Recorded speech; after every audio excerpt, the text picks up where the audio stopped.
He was leading the organization at this really crucial time in world history. We have to remember that there are entire generations now who have no living memory, no real firsthand memory of what the Cold War was like. Welcome back to Gimme 5 Book Reviews and Author Interviews. I'm your host, Ellie O'Carroll, and today we're stepping behind the podium of history to meet a man who held the weight of a fracturing world in his hands, and the author who brought his private soul to light. Joining us today is Sara Causey. Sara is an author, visual artist, playwright, screenwriter, and an unapologetic seeker of the extraordinary.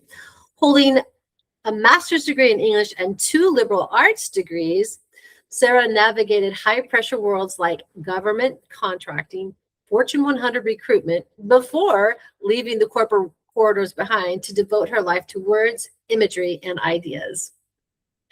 She calls her creative identity eccentricity with purpose, a commitment to creations that leave the world more thoughtful, more beautiful, and more alive with possibility. After her first major publication, Decoding the Unicorn, Sara is back with her latest book, Simply Dag, The Private Man in Public and Dangerous Office. Available now on Amazon. So without further ado, let's welcome Sara to the show. Hey, Sara, welcome to the show. How are you today? I'm doing fantastic. Thank you so much for having me. Oh, I'm so excited to have you here. And I know our listeners are excited to hear all about your story. So before we get going, I just want you to tell us a little bit about Dag and your book. And you have your physical copy too to flash across the screen, even though I see they're in the background there. Do you have your physical copy? I do indeed. It's my handy dandy author. Well, let's see if the green screen will allow me to do it. I have my handy dandy hardback, but it's quite a massive hardback too. Oh yeah, it is. That's very impressive. Fantastic. Thank you for that. So today, Sara, we're going to be diving into a man and his legacy. So for the listeners tuning in who may not be familiar with who Dag Hammarskjöld is, who he was in the world on the world stage, and what made his position so critical during the 1950s. Can you tell us a little bit about that? Yeah, absolutely. So Dag Hammarskjöld was the second Secretary General of the United Nations, and he was leading the organization at this really crucial time in world history. We have to remember that there are entire generations now who have no living memory, no real firsthand memory of what the Cold War was like. I remember I was born towards the end of Gen X, and even within my lifetime, I think 3rd grade was about the last time that we did an air raid drill where you had to get under the desk and hope that somehow that would save you from a nuclear war. Crawl under your desk, that'll help. Yeah, exactly. Good luck. But there are young people now that they have no memory of any of that. So in some ways, it's difficult to really communicate what the terror level was like. But Dag was leading the UN at this really crucial point in geopolitics where the Cold War loomed large. It was everywhere all the time. East versus West, us versus them, capitalism versus communism, democracy versus tyranny, and all of the things, depending upon, which side you were on, what kind of jingoistic material that you heard. But Dag was so committed to the idea of World War III will not happen on my watch.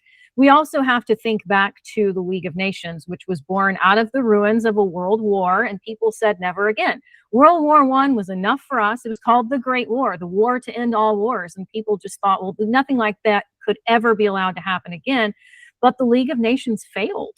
And then from the failure of the League of Nations and World War II and the Marshall Plan and all of this comes a fledgling organization called the United Nations. It was led initially by a Norwegian man named Trygve Lie. He becomes large in our story because he was an extrovert. He was this kind of burly, rough and tumble, man's man extrovert. He liked to go have drinks and cocktails. He liked to brag to the media and gossip to the media. And he was always active at the country club and the golf course. And he led the UN in a completely different way from what Dag decided to do whenever he took over. But the thing of it was, Trygve was essentially bullied out by the Soviets. This is something else I think that people in modernity really don't have a gauge for unless they remember what the Cold War was like, because you really had these two superpowers. And the fear was that one of the superpowers will get very angry at the other and kaboom, nuclear warfare, right? So you have a film like Dr. Strangelove by Stanley Kubrick that takes a more dark comedy, satirical look at what was going on, and is a fabulous movie, by the way. I highly recommend it. But then you also have a film like Sidney Lumet's Failsafe that looks at the Cold War in much more dramatic terms. But the thing of it was, regardless of whether you're looking at it through a lens of comedy or a lens of drama, the reality was at war rooms, at very high levels in the military and in the intelligence agencies, there really were people saying, we will lose 10 or 20 million people depending on the breaks, and that's really how it is. It had been sort of perceived that nuclear war was going to be inevitable between the superpowers, and that there would be millions of people who would die from it. There would be the nuclear fallout, etc. And Dag really just said, he stood on business, and said, this is not going to happen on my watch. So you have Trygve, who gets bullied out by the Soviets. They don't like the way that he's handled the armistice and the things that have come out of the Korean War. And so they bully him out the door. He resigns, not because he wants to, but it's sort of like with a sly wink. He thinks nobody will be able to please East and West. They hate each other. They're always at loggerheads. There's not going to be anybody who comes along that can replace me and satisfy both sides. But then a French diplomat named Henri Oppenau suggests Dag Hammarskjöld. And everybody sort of thinks, well, he seems okay. He seems like an all right fellow. He's probably just a paper pusher in the Swedish government. He won't accomplish anything serious. So sure, we'll agree to let Dag Hammarskjöld take over. And Dag inherits one heck of a mess, because we have Trygve, this kind of extroverted, burly type of leader who has been bullied out by the Soviets. You have all the Cold War tension. You have Eisenhower and Nixon kind of coming into the White House, and this militaristic type view of what leadership is supposed to be. And because people thought that Dag was just going to be a harmless paper pusher who's not going to really affect change, he's just some technocrat from the Swedish government, and it's just whatever, he really makes quite a splash. And to top it off, one of the things that I think is so important that I try to communicate to people is that Dag was an introvert and an HSP, or a highly sensitive person, in this massive role. So there he is. He's leading this organization at a time when he's everywhere. In the 1950s, Dag was everywhere. He was absolutely ubiquitous in the newspapers, and his name was as familiar back then to people as, say, Marlon Brando, Natalie Wood, James Dean, these Hollywood icons that even now we know exactly who they are, but Dag has kind of fallen by the wayside, which is a shame. But in the 50s, everybody knew who he was. And one of the things that I'm so passionate and fired up about is communicating to introverts and HSPs that even though we're living in this very extrovert-centric culture that tells us leadership has to be loud, full of braggadocio, full of bombast and threats, it doesn't. And Dag really, I think, shows a pathway towards leadership that is not structured like that at all, but is still very highly effective. And wouldn't it be fabulous if some of the current leaders and things that are going on globally today could sit down and read your book and maybe change their perspective a little bit and the way they go about doing business, because it's very relevant to what's going on today too as well. So Sara, he was a household name and a global icon in the 1950s, winning the Nobel Peace Prize. Why do you think his name isn't as widely recognized today, and what shifted our collective memory? Yeah, that's such a great question. I think sometimes what happens is men of peace who really and truly have the platform to affect change are sort of buried on purpose. Now, I know that that might be a controversial statement, but I'm not afraid of bold statements. I think that we have to call a thing a thing. Throughout the 1960s, what we really saw was a sort of chain reaction of one assassination and one death after another. We start off with Dag Hammarskjöld in 1961, and then we also see luminaries like Medgar Evers, Malcolm X, MLK Jr., JFK, and RFK. It's one thing if I go out in the middle of my small town square with a sandwich board sign and say, I pray for peace, I want peace. Everybody goes, okay, well, that's fine, and nobody cares. But when we start talking about somebody who really has a platform, They really have power, whether you're talking about a US president or you're talking about a great civil rights leader or you're talking about somebody like Dag, who back in the 1950s was considered to be the president or prime minister of the entire world.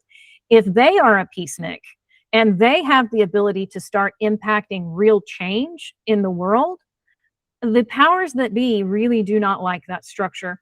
There's a very interesting book by an academic named Peter Dale Scott, where he talks about the concept of deep politics. He talks about deep politics in relation to what happened to JFK, but I think the term is so very good and it's so very relevant because I think we have, not just in one country, by the way, but across certainly the Western world, let's say, this network of deep politics where if someone comes along and they say, we're tired of perma wars, we're tired of everybody being at each other's throats, we're tired of central bankers and the economy is going through boom bust cycles and the middle class, my God, people are getting squeezed downward. There really is no true middle class anymore. People are getting squeezed down and not squeezed up into prosperity. If somebody comes along who says, I represent a real challenge to that system, even in modernity, they don't always have the longest lifespan. But it's not always a matter of actually eliminating that person. Sometimes it's a matter of burying their legacy. Wow, that was very powerful. Wow, that's giving me a lot to think about right now, Sarah. Lots to think about. So most history books treat him like a cold, distant icon or maybe a reclusive loner. But what was the biggest misconception you uncovered when you started reading his private writings? Yeah. So there's so much more to Dag than people realize, because I think part of the public legacy has been to almost ensconce him in a block of ice, because that keeps somebody untouchable and it keeps someone unknowable. And I would say the same thing about portraying someone as a sort of secular saint. If we imagine that the UN was Dag's church and he was the secular pope of it, then everything is suddenly at arm's length, and it sounds very stodgy and it sounds very official and it sounds very uptight. But Dag was so much greater than that. He was funny. He had a sense of humor. He knew how to be playful and mischievous and ornery at times. And I think that it's so important to be able to see people, not even just historical figures. Somebody could be writing a biography of anyone, a small town hero, as opposed to somebody on the global stage. But it's important to see someone in totality, in their entirety, not perfect, someone who made mistakes and had failings, but also someone who was funny or wry or snappy, or maybe they were a snazzy dresser or they had some crazy, goofy, eccentric habit. It's so much more, I think, interesting for a writer to write about someone like that, and then for the reader to read about someone like that, than to be very buttoned up and official and say, oh, let me just tell you all about the acts that this person did from the time they were born, they lived in the middle, and then they died. Everybody then in the audience goes to sleep. I think I've had a lot of professors at university like that, actually. Exactly. True. So, Sarah, let's backtrack a second. I'm curious, while you're speaking, how did this journey begin? How did you come across his life and private writings? Yes. And it is an interesting story, as so many of the things that happen in my life are. Some people have a very linear trajectory. You can really just kind of go A, B, C, D. Makes perfect sense. But that's not me. I'm eccentric and crazy myself. So my story actually begins around the back way. I had been watching a documentary series put together by Oliver Stone called JFK Destiny Betrayed, because I'm also very interested, as I said, just men of peace in general, anybody who has really had a platform to try to affect change in the world. And then what did they do with it, for better or worse, because nobody is perfect. We all have feet of clay. And in this documentary, Oliver Stone very briefly touches on the death of Dag Hammarskjöld, quite frankly, Dag's murder. And I thought, well, wait a minute now. I went all the way through school. I have a master's degree. I don't remember Dag Hammarskjöld being more than maybe a paragraph in a textbook, maybe in high school, maybe in college. It's one of those things where, like, I kind of knew he had some association with the United Nations, but I didn't know much beyond that. And certainly nobody ever told me the grisly and bizarre details of his murder. So I'm sitting there watching this documentary, prepared to take in information about JFK. And I'm like, hold the phone. Wait a minute. What? This is some of the craziest, bizarrest stuff that I've ever heard, and nobody ever told me. I felt super resentful that I was never told. So I came to Dag's story vis-a-vis the bizarre details of his murder. And everything really changed for me whenever I started to ask, well, who was this person in life? Because really, I mean, anybody can get sort of pulled into the scintillating details of a murder mystery. My gosh, like the whole murder mystery genre has really never gone away. We all want to go, wait a minute, there's a murder mystery? What? But I started asking, like, well, who was he? Because it's been said before that sometimes we can judge a person by the enemies that they have. And if that's true, Dag's stock only goes up in my book.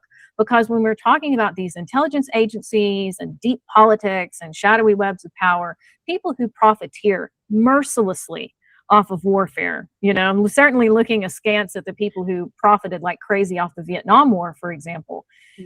If we can say those people did not want Dag to make peace, they didn't want him to be promoting peace and goodwill on a global scale, that makes his stock go up. So I wanted to know, who was this man in life? Not just a murder victim, but who was he in life?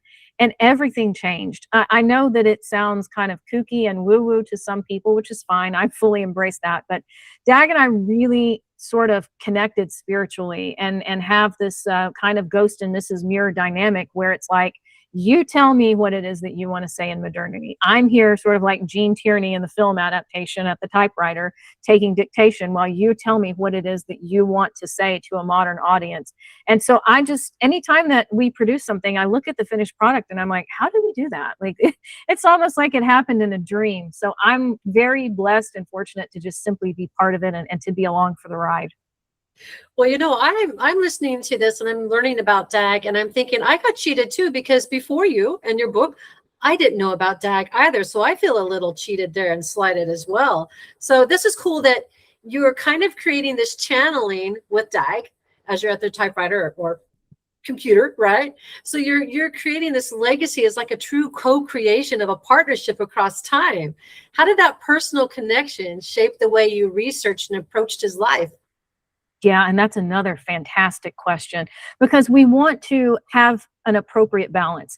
It's never been my intention to make the sort of dry academic biography that puts everybody to sleep, because I have certainly encountered plenty of books like that, not only over the course of my academic career, but just, you get curious about somebody, you want to go to the library, you go to Amazon and find a biography about them, and then it's just awful when you get someone's biography and you can feel yourself slowly melting into the bed or the easy chair, because it's just, everything is so dull. It's very much that this person was born in this year, they did X, Y, and Z things, and then they passed away at the end. And then there's footnotes. My God, there's like this much footnotes of the book. It's like this much book and then this much footnotes, because everybody's all quoting everybody. And it turns into a giant academic echo chamber. Bob quotes Sally, Sally quotes Bob, Bob quotes Timothy, Timothy quotes Sally again. And it's like, oy vey, I just want to get to something real. I want to get to something new and something fresh.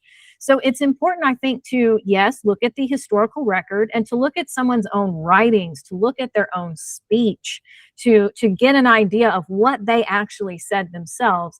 And then also to balance that out with someone's humanity. What were they feeling? What were they thinking? Like I am picturing Dag standing at the dais, taking his oath of office. There were more than 1,000 people over capacity at his inauguration as Secretary General. So imagine you have this already huge building that's packed to the rafters, but then you have an extra 1,000 people over capacity that are looky-looing to see what's going on.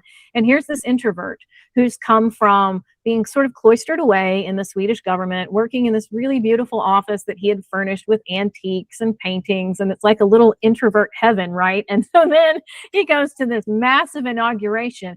And to me, it's not just about verbally saying, well, there was 1,000 people over capacity. It's about putting yourself into Dag's shoes in that moment to experience that anxiety, that nervousness, the sweaty palms, and the like, oh my gosh, this is real.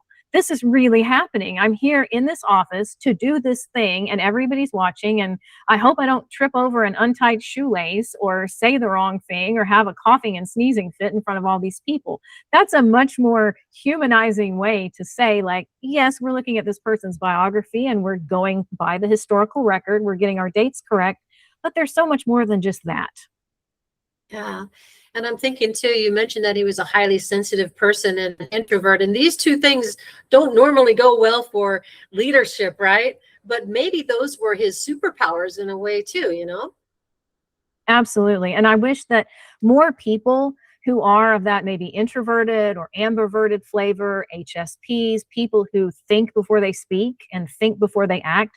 I wish that we had more of those people in leadership, obviously in politics, but then also just at companies. If we had more CEOs who led from that kind of heart-centered space of I want to be respectful and inclusive as opposed to I want to be psychotic and make a quick buck, imagine how much better the world would be.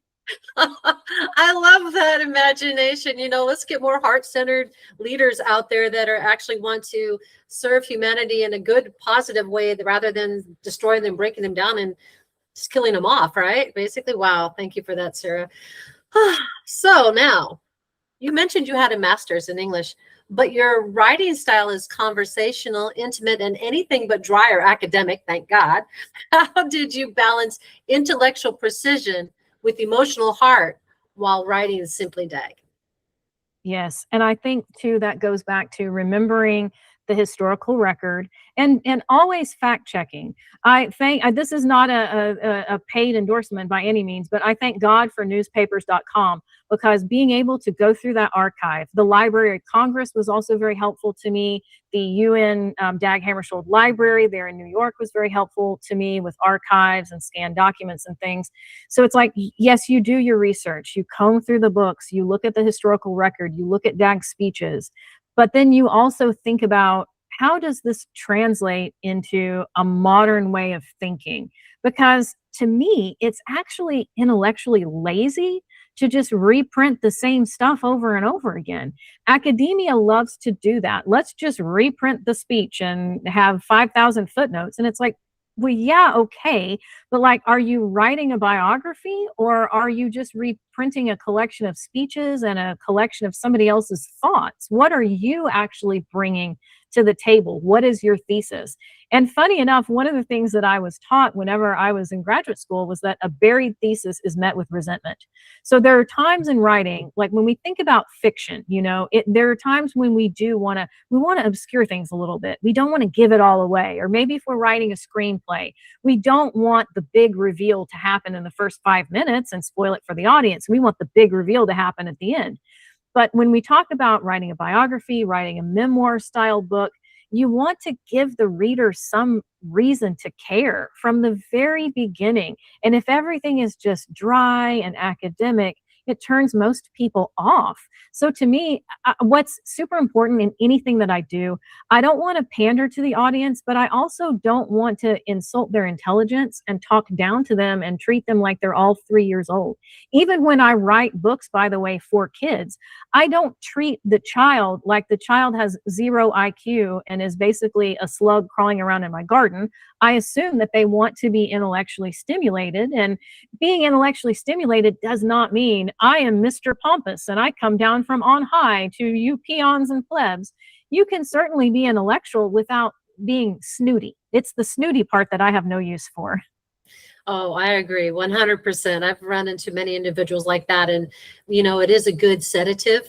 You don't need sleeping pills when you run across those type of conversationalists or those formatted books for sure. I agree. So Sarah, Simply Dag is written in an intimate first-person memoir style, drawn directly from his private notes, letters, and speeches. How did you structure this to readers to feel like they were walking right beside him? Yes, and that's an interesting thing that happened along the way because I finished my first book, Decoding the Unicorn, and I'm like, I still have all these stories to tell. Like, it's so difficult. Dag led such an interesting life. There's no need to resort to hyperbole or, oh, maybe I should spice this up. Like, it's good just as it is. There's no reason to gild the lily. But I'm like, I have all these stories I haven't told yet. And I knew that I wanted to talk about Dag being in this very public and dangerous role, being an introvert, being an HSP, having to navigate the news media, because we tend to think in modern times that like tabloid journalism and gotcha journalism, that's all something new. And maybe it started in the 1980s, but it's like, no, it didn't. It definitely didn't. It's not like the National Enquirer is the only publication that's ever behaved in that way. They might have latched on to the genre, let's say, but they're not the only people that have ever done that. So going all the way back, to the 40s and 50s, there were people who did that too. And I'm like, this story needs to be told. I really want to be able to show people what it was like for Dag, not only for inspiration, because as I said, I hope that more introverts and HSPs will get into public office and into leadership roles. But I also wanted people to be there in the room where it happened, to feel it. So I'd started writing maybe 20 to 30 pages of simply Dag, and I felt Dag's spirit nudging me saying, what if we wrote this in first person POV from my point of view? Like what would that look like? And I thought, can we do that? But then I was like, well, who's going to stop us? Like, it's a free country. Certainly I'm allowed to do it that way. And it changed the entire book. It made it so much more intimate because you're in Dag's head, you're in Dag's thoughts. So like when there's a break-in at his apartment, you're there with him. When he's getting inaugurated and he's nervous, you're there with him. When he's dodging bullets or bomb threats, you're right there with him. And that to me is what makes it so much different than anything that's ever been done as far as his legacy. Wow, I love the first person point of view because truly it does help you put yourself into that person's shoes. So when you were putting yourself into Dag's shoes, did you have like a process that you went through to just kind of tap into that emotion of being there when he was giving those difficult commands? I mean, that you can make the readers feel their palms sweating right next to him. I mean, how did you channel that? Yeah, and I think part of that for me comes from my own HSP senses too, really being able to just kind of close my eyes, to sit at the desk and close my eyes and play it out in the theater of my mind. I think it also helps that I do have some screenwriting experience and some playwright experience because I'm picturing it in the theater, quite literally in the theater of my mind. I'm like, okay, I'm there. I can see what's happening. I'm imagining him. And then also, thank God, there are some videos that have been preserved for the historical record. You can go to like the UN's website, for example, and see actual photos and video in some cases of speeches that Dag gave and his inauguration and so forth.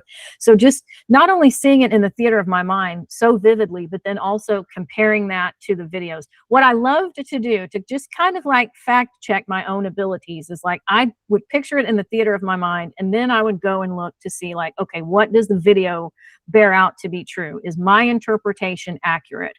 So even though I kind of put a disclaimer on Simply Dag, like, hey, this walks a fine line between narrative nonfiction and historical fiction, I did that with a wink because it's like, no, I mean, the things in the book happened, but I'll put a disclaimer up for legal purposes, but no, I mean, the things that I say happened really did happen. And so I want that immediacy. I feel like that's one cool thing about the theater. As much as I love movies, one cool thing about the theater is you get that immediacy. You're there in the chair watching the actors on stage. The performances can be a little bit different from night to night. And actor to actor, maybe an understudy fills in one night and the whole thing changes. So I wanted to have that sense of immediacy. Like when Dag is dodging bullets or navigating a bomb threat, I want you right there in the center of it to feel what he was feeling. And I love books like that because, I can't stop reading them when they're like that. I'm almost afraid to close the book that something's going to happen to the character inside, right? So good for you for doing that. So Sara, beyond the UN, Dag was a mountain climber, a lover of nature, a cycling enthusiast, and an essayist for the Swedish Tourist Association. How did his relationship with nature help him survive the suffocating pressure of international politics? Yeah, and it was suffocating. That is really a fantastic adjective to use for it. It was suffocating. See, when you're out in nature, you don't have the hassles. Back then, of course, there wasn't social media and cell phones and all of that, but still yet, you're getting away from the ringing telephone. You're getting away from the newspapers, from the journalists, from the tabloid vultures that are, oh, what is he doing over there? And who is he with? And let's snap an unflattering picture. So you can just be. You can get out in nature and the plants and the animals and the breeze and the sunshine. They don't care what you look like. They don't care if you're having a bad hair day. They don't care how you're dressed. Everything can just sort of be as it is. And it's so restorative. I think that's something that introverts really tap into, maybe more than extroverts do, is this sense of nature is a place where I can go to simply be and to restore myself and to top off my battery. That's actually a Dag habit that I have picked up myself. I never really got into photography or hiking as much until I started working with Dag Spirit. And I'm like, oh, I understand why you love this so much. This is amazing.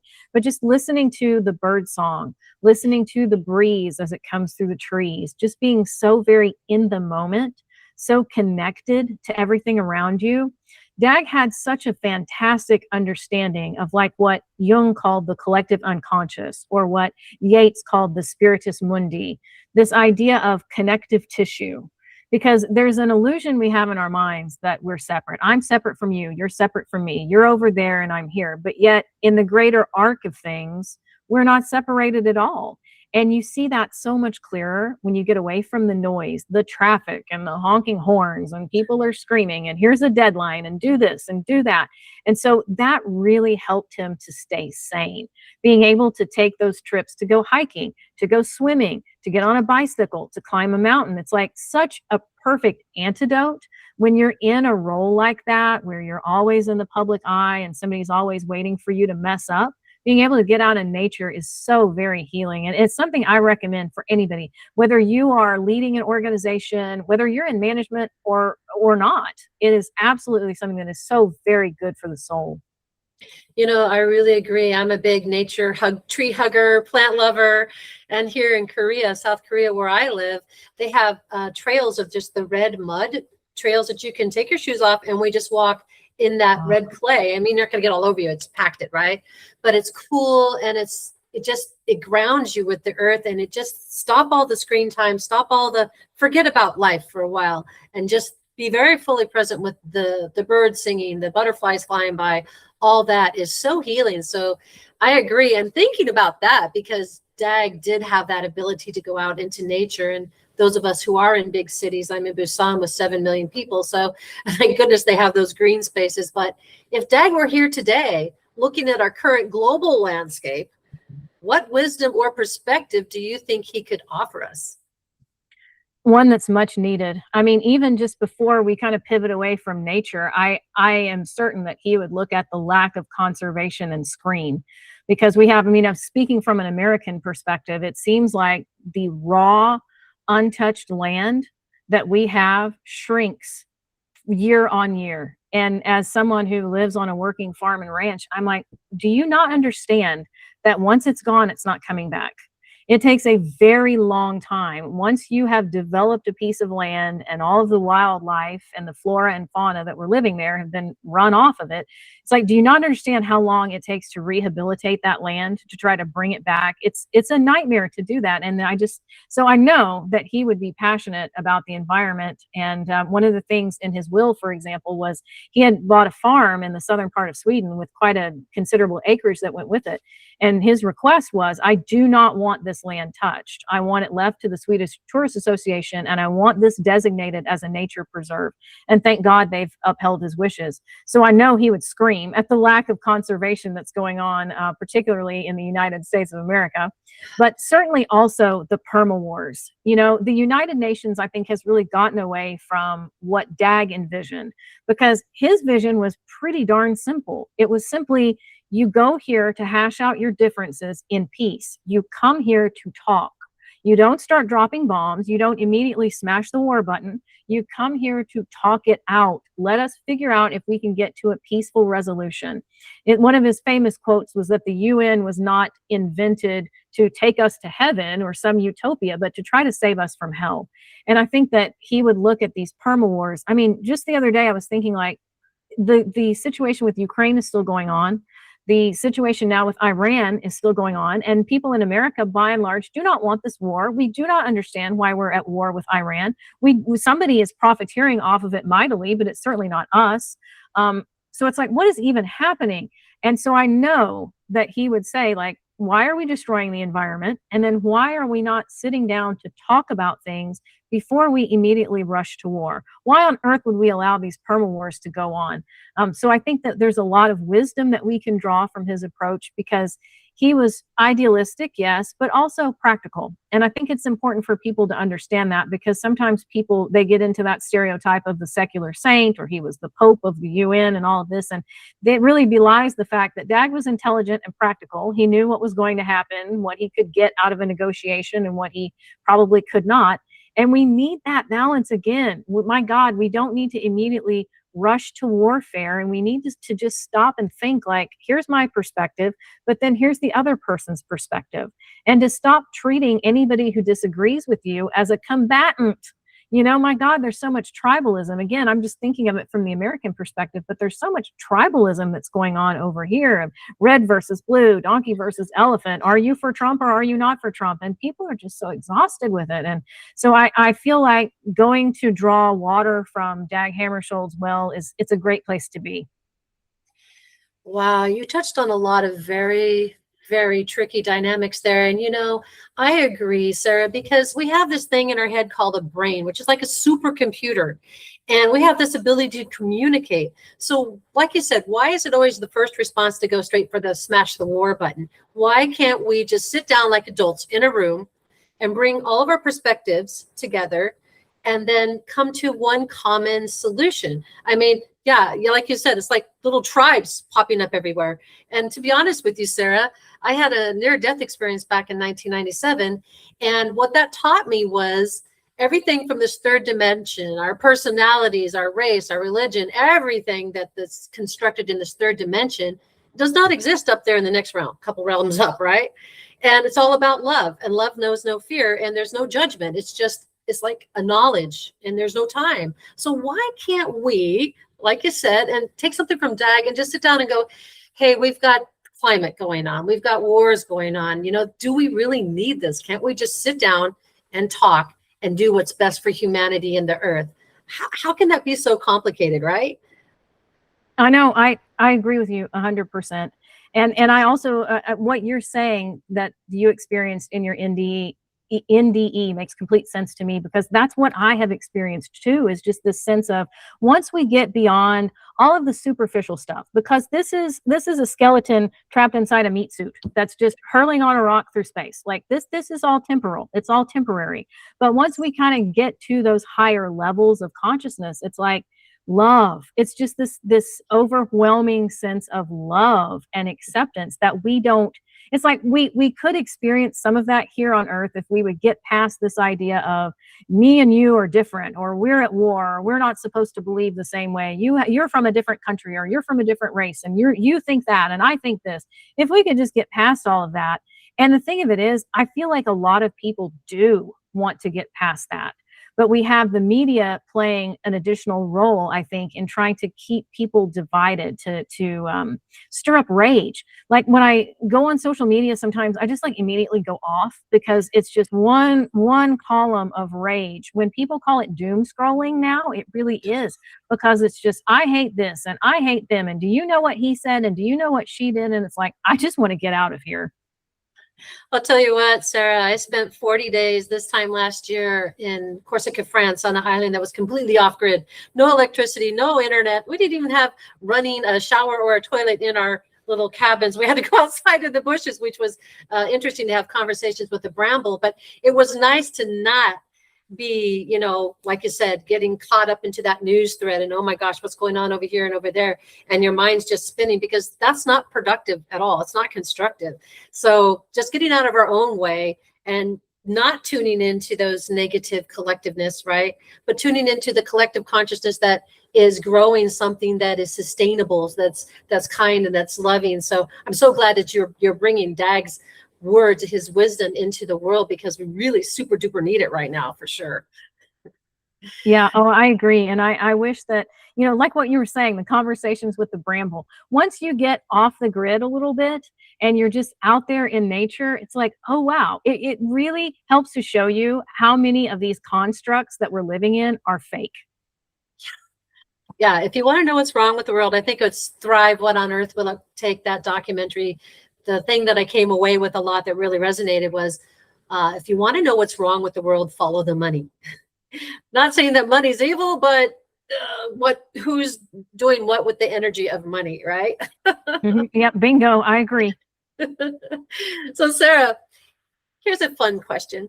If you could sit down for coffee or tea with Dag today and ask him one question about his private life, what would it be? Oh, wow. The number one question that comes into my mind that I would ask is, have I done you proud? You know, do you look at the books the same way that I do? Are you as happy with them as I am? Now, in terms of a more playful, you know, I would definitely ask some inside baseball and some inside gossip about some of the world leaders, because he had, you know, a testy relationship with Nikita Khrushchev. And Khrushchev was, again, you know, people that don't really remember the Cold War, Khrushchev was a handful, to put it mildly. And he had the tendency to be coarse and brusque and very, like, to the point, sometimes to the point in a way that was quite rude. And Dag was the opposite. You know, he comes from this well-educated, urbane background. He lives in Uppsala, Sweden, in a college town. He's very well educated.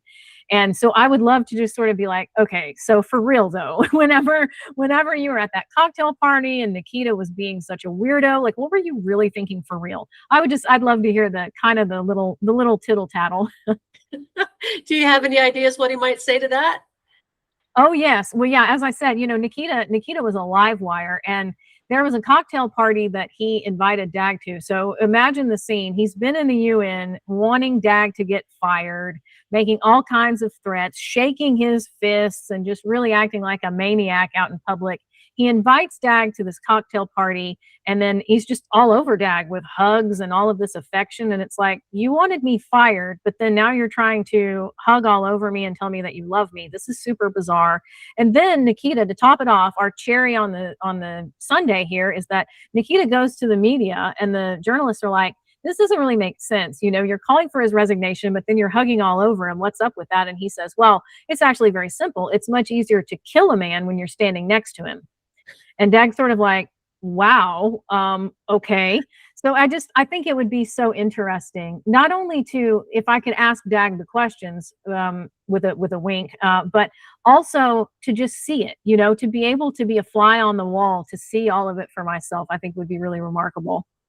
Yeah, wouldn't it be cool to have like a time machine that you could just like go back and visit these people, or you know, it's something that I've always asked my ESL students, and it's like, if you had a time machine and you could go back to like Henry Ford and show him a solar powered option rather than oil. Think about the, you know, the causal relations, cause and effect. You know, if you had a time machine and you could go back to Dag and you could be at that party with him, you know, and going through the things, because what he said was how did you say it? He could be next to him and kill him easier being next to him. How did that go?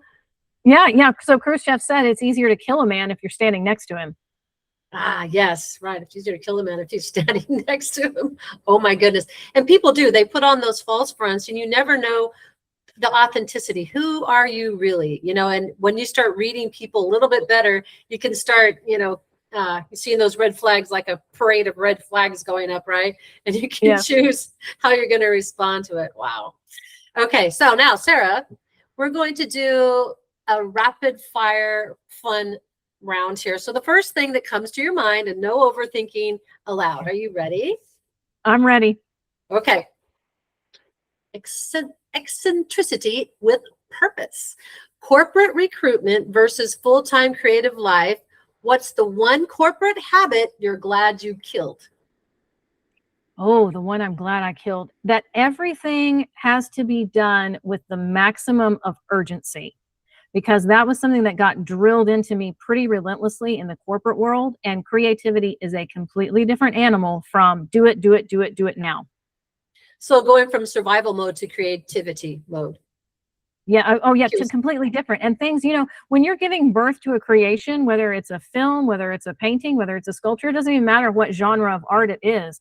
When you're giving birth to something, there is no hurry it up. It comes in its own time, and it may have a long gestation period, or it may just slip out like that, but you have really no control over it. So tap into the creativity and the fires. You can put those out later. Well, yeah, because the thing is, like, life unfolds. I love some of the things that Wayne Dyer said about that. The idea of just let life unfold. But when you're in the corporate world and they have manufactured all of this nonsensical urgency for you, you are definitely not in the Tao. You are definitely not allowing life to unfold when you're in that environment. I'm glad that you mentioned Wayne Dyer. We're just listening to him before we logged on together, and he had that movie, The Shift. Yeah. Yeah, and I believe the different characters and the dynamics that were within that movie describes that perfectly, for sure. Yes. Okay, Sarah, if your artistic style was a genre of music, what would it be? Oh, wow.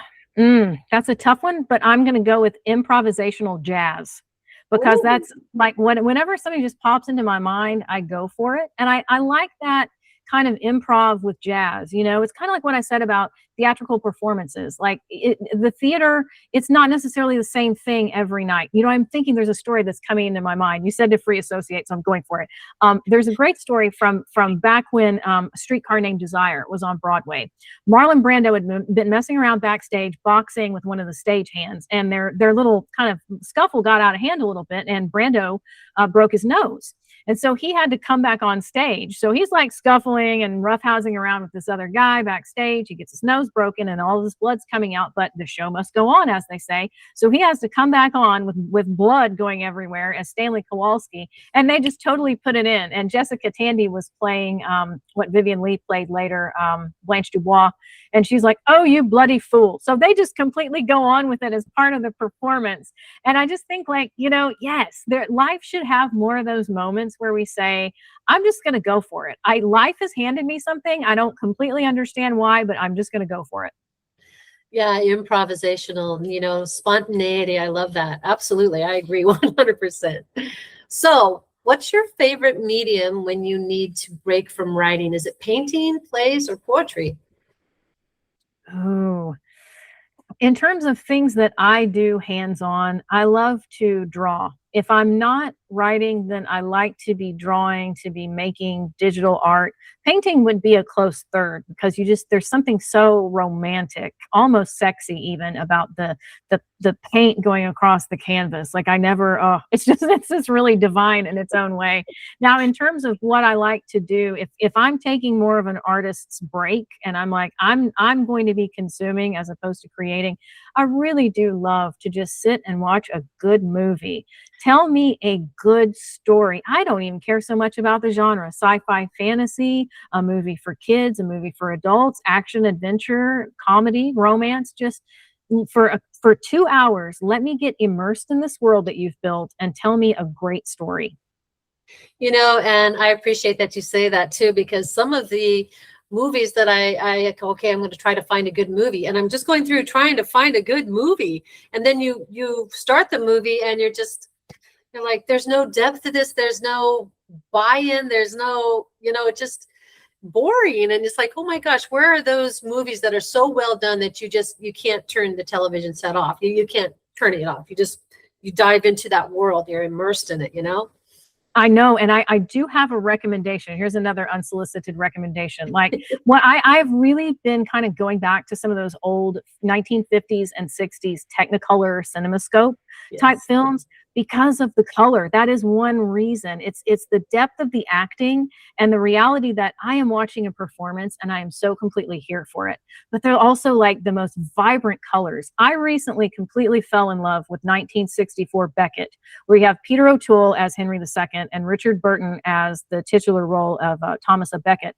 And it is, yes, it's like this very British type of acting, but I was like, for 2.5 hours, I was riveted. I'm like, the colors are beautiful. It was like a feast, a sumptuous feast for my eyes. And I just sat back and thought, where's the acting like this? Where's the storytelling? It's based on Jean Anouilh's play, Beckett. And it's like, the play is good. The movie is good. The actors were phenomenal. I love the colors. I love the costumes. So yeah, if you're ever like, I want a feast for my eyes, definitely don't sleep on those 1950s and 60s old Technicolor movies, because they're just so vibrant and so alive. Yeah, classics like Audrey Hepburn, and my mom, 6 months before she left the planet, spending time with her, she said she wanted to just go back and she wanted to watch like all of her favorite movies like John Wayne and Little House on the Prairie and, oh, I don't know, A Star is Born, all these different things, that were her all-time favorites. So we did spend a lot of time in that nostalgia. And it was, like you said, it's just, you get immersed into it and it's just so cool. Yeah. Why don't we get back to that? Yes. So, coffee or tea when you're deep in the writing zone? Oh, tea. I used to be a voracious coffee drinker, but post-COVID, I developed an arrhythmia. So I had to start going to the decaf and the herbal tea. And now I'm basically British in that regards. I'm like, I don't even miss coffee anymore. Just give me a great cup of Earl Grey tea and I am solid. Perfect. That's awesome. So what's the most unexpected place a story idea has ever hit you? Oh, well, I'll tell you, this is probably not so unexpected. What immediately comes into my mind is the shower, because it just seems like, and that's also a great place, by the way, for anybody who's watching that has any kind of mediumship abilities. I'm sure they're going to be nodding their head voraciously. That's also a place where the spirits like to come, because you can be in there, you're just washing your hair, you're washing your face, and you're just, you're just very in the moment. You're very present. And then all of a sudden it's like, Heidi ho, I wanted to give you a spiritual communication. Or all of a sudden a story idea pops into your mind and you're like, okay, well, I actually just keep a notebook in the bathroom.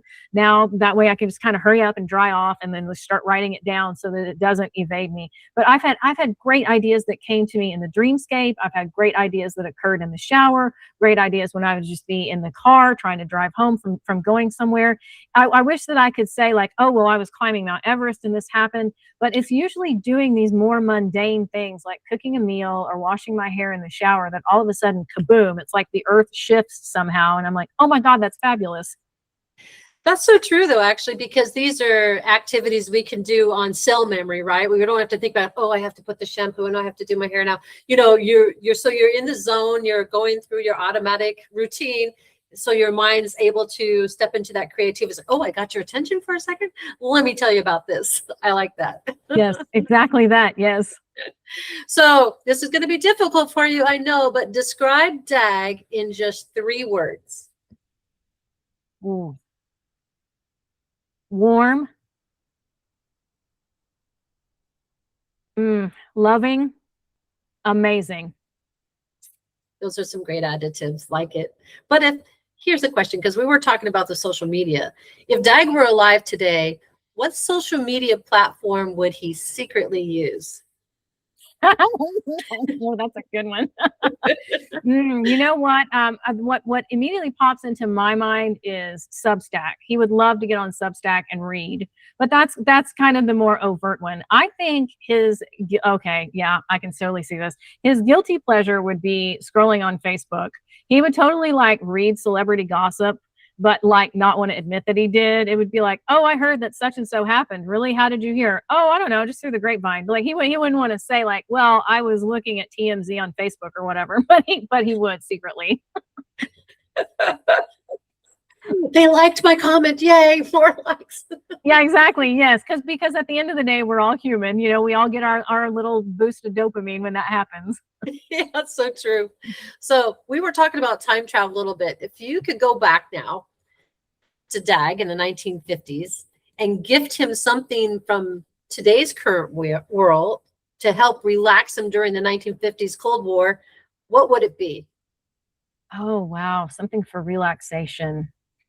I saw this really cool mat. It's like a massage mat. It's the kind of thing where you can lay on it and like it can have a warmth setting or it can have a massage setting. And I just think like being able, because he couldn't always get out into nature. There were times that he would literally hole up at the UN and have to spend the night in his personal quarters because he couldn't leave.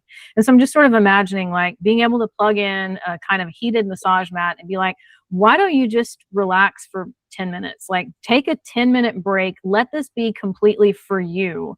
I understand that you don't have time to go walk around Central Park or you don't have time to go upstate and go hiking, but maybe you can just have this 10 minutes to lay on a mat, forget your troubles, and just kind of ascend on a massage mat. I like it. If I could fit it in a time travel machine, I'd probably take in one of those, do you know those pods that have the Epsom salts? Oh, So yeah. deprivation, sound and light deprivation, and you just float in these Epsom salts Yeah. and you're in complete quiet and darkness so that you can just allow those thoughts to come. At first, it's kind of claustrophobic, but that would be kind of hard to put on a travel time machine anyways. Yeah, that one might get cumbersome to move. So, Sarah, do you have a favorite quote or line from his private writings? Yeah, there are a lot of them. There's a kind of a cheeky one that comes to my mind where he talks about how being sociable is a word that he hates. Like he hated the word sociable, and he talked about small talk as being a kind of spiritual hell. He really wanted to get into deeper topics with people. But there's also a quote he has about maturity.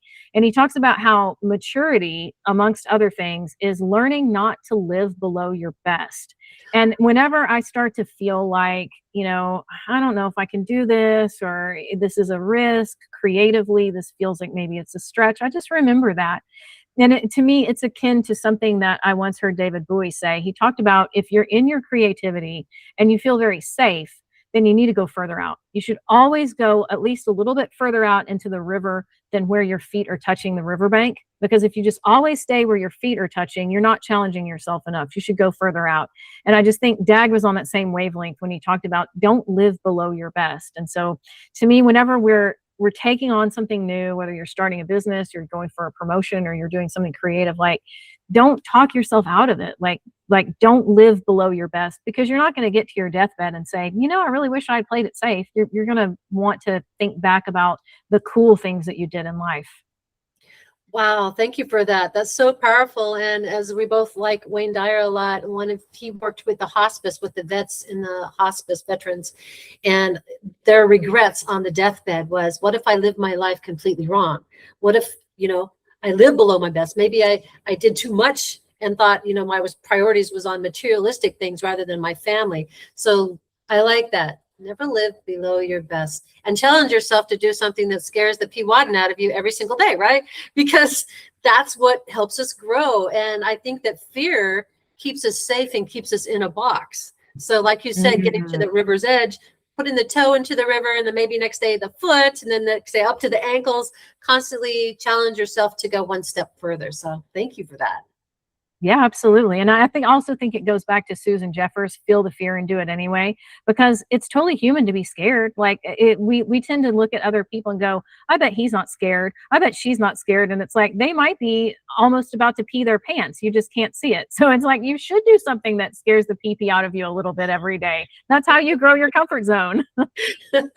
Absolutely. Yeah. And it's, and it's a practice too, isn't it? Constantly challenging yourself to, okay, I'm going to do one thing today that's going to scare me, and stop self-sabotaging ourselves and keeping ourselves stuck because of those fears and making those excuses part of something else that keeps us stuck. Right. So that's cool. Yeah. Thank you, Sarah, for that. So here, I got a question for you now. For our listeners out there who are thinking about someone who's interested them during history that they've picked up, like you were drawn to Dag, what would be some advice that you can give to some aspiring authors or our listeners about memoirs and historical figures? One thing is to always believe in yourself, because it's so easy, especially when you're first starting out, to think, who would want to listen to me? Or what are my skills? What are my bona fides? Particularly when we start thinking about biography or memoir, you do see a lot of the academics that feel like they have a corner on that market. They like to gatekeep, to decide who gets to say what. That's all a bunch of rubbish. As I said, we're skeletons in meat suits on a flying rock. You have the right to your own freedom of speech, and you can do it. You absolutely have to believe in yourself first. So I think self-confidence is really, really important. And the other thing I would say is we are living in absolutely an information age. Not all of it's great, to be fair, but we have so many tools at our disposal that were never here before. It's so much easier to learn how to write a book outline, how to get in contact with an editor, how to hire a book coach. If you need that extra support, that's great. I would never tell somebody not to get the support. But I think sometimes in life you realize I had this in me all along. Like, even if you need that little bit of extra coaching, You have that magic. You have that put spot in you already. So don't let anybody talk you out of it. If there is a fire in your heart, go for it. Just to bring it back to Wayne Dyer, it's like how he would always say, don't die with your music still in you. If you know that you're meant to write that book, then you write that book. Boom, mic drop. Excellent. Oh my goodness. Thank you for that, Sarah. So inspirational. So what do you hope readers will feel the second they close Simply to Dag? I really hope that they feel that they have been on a journey with him. I have had readers who have said, I missed him. Whenever I finished the book, I felt sad because there wasn't more Dag. I felt like I'd been walking beside this person taking this journey, and then I finished the book and there was no more Dag. And I was like, well, that kind of stinks. So I really want people to have that sense of, I have taken a journey. I myself may not be the same person closing the book as I was who opened the book. I really do want people to have that kind of a journey. I hope that it's a great journey, and I hope that they miss Dag. Maybe it's a little bittersweet, right? Maybe they feel that I took this journey and now the journey's over with, but it doesn't have to be, because you can take the lessons that you learned, you can take the inspiration that you were given and do something with it. Well, and his life is so inspirational too for those of us who are out there feeling overwhelmed. We want to make a difference somehow in whatever area of our life that is, we're most passionate about. So stories like Dag's can really help us, like you said, walk alongside him and maybe help to overcome some of our barriers that we've been having just by reading the book. And I'm really intrigued about, you mentioned it in the beginning, but we won't be a spoiler, about that Dag was murdered. So I want to read the book for everything, but I want to figure out, why did that happen? Who would want to do such a thing, right? So that's incredible. So Sara, thank you so much for joining us here on Gimme 5 and for giving us such a human, breathtaking look into a man who truly never lost his soul under extraordinary pressure. To everyone listening and watching, if you want to step beyond the headlines and meet the person behind the podium, go pick up your copy of Simply Dag, The Private Man in Public and Dangerous Office on Amazon today. All the links and Sara's information on her website are going to be in the description box below. If you enjoyed this conversation, hit that button, subscribe to the channel, and leave a comment letting us know your favorite takeaway. Until next time, keep reading, keep seeking, and we'll see you in the next episode. Sara, thank you so much. Oh, thank you for having me. I had an absolute blast. And I'm going to go to Amazon and get my Dag. Simply going to do it. Thank you. Thank you. Bye. Bye.